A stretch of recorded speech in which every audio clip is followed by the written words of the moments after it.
नहीं है। हजरात मोहतरम क्या वजह है? वजह ये है कि वो लोग नमाजी भी थे, हाजी भी थे, गाजी भी थे, मगर उनके दिल में नबी की मोहब्बत नहीं थे। तो पता चला कि मुकम्मल ईमान वाला होने के लिए, नमाज को काबिल कबूल बनाने के लिए नबी की मोहब्बत जरूरी है। हजरात मोहतरम तो नबी से मोहब्बत भी करें और अल्लाह तबारक व तआला के फर्ज को भी अदा करने की कोशिश करें। हजरात बातें बहुत है, अगर नबी की मोहब्बत पर गुफ्तगू की जाए तो अल्लाह का करम है, असातिज़ा किराम की दुआ है, मेरे वालिदैन और हमारे बुजुर्गों का मेरे साथ दुआ है, हम तमाम का आप तमाम की मुझ पर दुआ है कि तुम रात भर पढ़ सकते हो। अल्हम्दुलिल्लाह ये मैं अल्लाह तबारक व तआला की बारगाह में शुक्राना के तौर पर कहता हूँ, मगर मैं नहीं चाहता हूँ वक्त को बर्बाद करूँ। ये शादी का प्रोग्राम है, एक बात मैं बता दूं, माहौल बन गया है हम लोगों के यहाँ शादी में कुछ खुराफात है, अगर अच्छा लगे तो कबूल कर लीजिएगा। मेरे भी शादी में हुआ है, मैं माँ बहन से गुजारिश करता हूँ एक खुराफात क्या है, इसको ख़त्म करने की कोशिश करें। मैं उम्मीद करता हूँ कि हमारे अब्दुल कादिर भाई मेरे तारीफ करेंगे, उलमा किराम जितने हैं और हमारे चचा मामू जितने हैं सब लोग इस बात का मुझको हमसे सपोर्ट करेंगे। एक तो ये है कि चूमना, ये तो थोड़ी देर के लिए ठीक है, ये कुफ्र शिर्क नहीं है, ये बाप दादा के ज़माना से आ रहा है, ये ठीक है। तेल लगाना ये कोई गुनाह ना, बहुत बड़ा कुफ्र नहीं कि इंसान का ईमान ख़त्म हो जाए, मगर एक गलत चीज़ है जो मेरे शादी में भी हुआ और हमारे यहाँ हमारे बिहार में ये सिस्टम है कि शादी से पहले माँ बहन जाती है एक कोई बिन्ना के झाड़ के पास और किसी हनुमान को दावत देती है, माशअल्लाह रब्बिल आलमीन। अगर आपके दिल में ये अकीदा है, ये हनुमान या जो भी जिसको भी आप दावत देते हो झाड़ के पास, इसके अंदर वो ताकत है कि पानी बरसाए या ना बरसाए तो आपका ईमान खत्म हो जाएगा। अगर आपने ये अकीदा बना लिया है कि इस बिन्ना के झाड़ को अल्लाह ने ये ताकत दिया है कि ये पानी बरसा भी सकता है और ना भी बरसा सकता है, तो आप ईमान से निकल जाएंगे।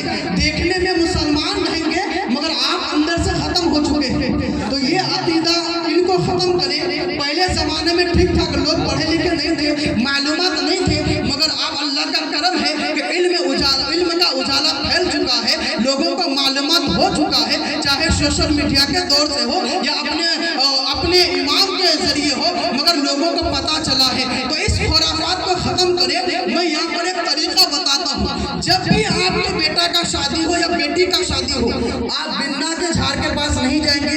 ये कुफरा, ये हिंदू लोगों का तरीका है। हम लोग ईमान वाले हैं, अल्हम्दुलिल्लाह हम लोग मुसलमान हैं, हम लोग अल्लाह पर यकीन रखते हैं। हम लोगों का अकीदा है कि अल्लाह तबारक व तआला पानी बरसाने वाला है और धूप निकालने वाला है।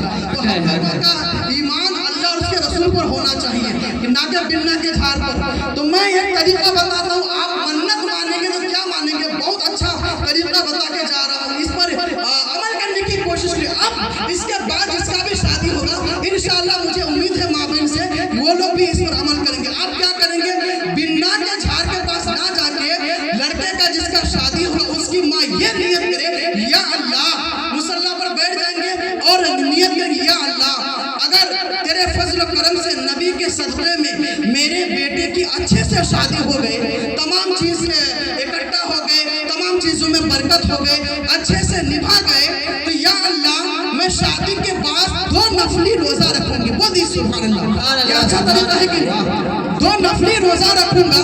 या अल्लाह अगर मेरे बेटा या बेटी की अच्छा से शादी निपट गया, पानी बरसा नहीं हुआ या कोई परेशानी नहीं आया, तो या अल्लाह मैं किसी गरीब को कपड़ा पहनाऊंगी, किसी गरीब की गरीबी को दूर करूंगी, किसी गरीब की परेशानी को दूर कर दूंगी, या उसको किसी कपड़ा पहना दूंगी, या उसके किसी ज़रूरत को पूरा कर दूंगी, या किसी मज़ार के, ये भी मन्नत मान सकते हैं, या किसी दरगाह पर जाकर मैं चद्दर चढ़ा दूंगी, या फिर उनके नाम पर किसी गरीब को पैसा दे दूंगी, या सबसे अच्छा आप नफली रोज़ा की नियत कर ले, 2 नफली रोज़ा या एक भी रख सकते हैं। और ये भी बार बार मसला पूछा जाता है कि नफली रोज़ा एक रखें या 2 रखें।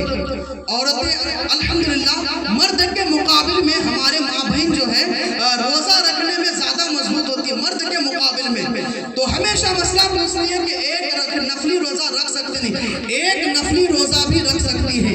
ये कोई ज़रूर नहीं है कि आप रोज़ा रखें तो 4 रखें, नफली रोज़ा एक भी रखेंगे तो 1 का सवाब मिलेगा, 2 रखेंगे तो 2 का सवाब मिलेगा, 3 रखेंगे तो 3 का सवाब मिलेगा। मगर यहाँ पर एक नुक्ता की बात है कि अगर आपके शोहर जिंदा है, आप नफली रोजा रखेंगे तो शोहर से आपको इजाजत लेना है। बगैर शोहर के इजाजत के आप नफली रोजा नहीं रख सकते हैं। अगर शोहर घर में हो, नहीं है तो कोई बात नहीं, मुंबई दिल्ली या जहाँ पर भी कमाने के लिए गए ठीक है। अगर घर में शोहर मौजूद है, बगैर शोहर की इजाजत की आप नफली रोजा नहीं रख सकते हैं। अगर आपको शोहर कहकर तोड़ना पड़ेगा तो हर हाल में आपको शोहर की बात पर अमल करना पड़ेगा। तो ये मैंने तरीका बताया है बिन्ना के झाड़, ये हम लोगों के अंदर जो ये तरीका बताया इसको छोड़ दे। हाँ, वो जो दुबरी उबरी लेकर क्या क्या तेल मलते हैं, मालिश नहीं है, ठीक है, इसमें कोई गुनाह नहीं है, ये कोई कुफ्रिया नहीं है। मगर इस पर भी परहेज ये करें कि कोई गैर महरम हाथ ना लगाए। दादी, चाची, भाई ये सब हाथ मले ठीक है, बदन पे तेल मालिश करे ठीक है, मगर अच्छे तरीके से, ये इस पर मैं मना नहीं करूंगा इसलिए कि इसमें कोई कुफ्रिया लफ्ज नहीं है। ये थोड़ा तरीका अच्छा नहीं लगता है, मगर इसमें ईमान जाने का कोई खतरा नहीं है। मगर आप जब बिन्ना के झाड़ का अकीदा बना लेते हैं कि इस बिन्ना के झाड़ में अल्लाह ने ये ताकत दिया है कि पानी भी बरसा सकता है और धूप भी निकाल सकता है, यानी कि आपका ईमान खत्म हो जाएगा, आप मुसलमान नहीं रहेंगे। अल्लाह अकबर, ये कितनी बड़ी बात है। हम लोग मुसलमान हैं, हम लोग अल्लाह के बारगाह में जाकर दुआ करें, किसी वली के मज़ार पर चादर चढ़ाने की नियत कर दें या किसी गरीब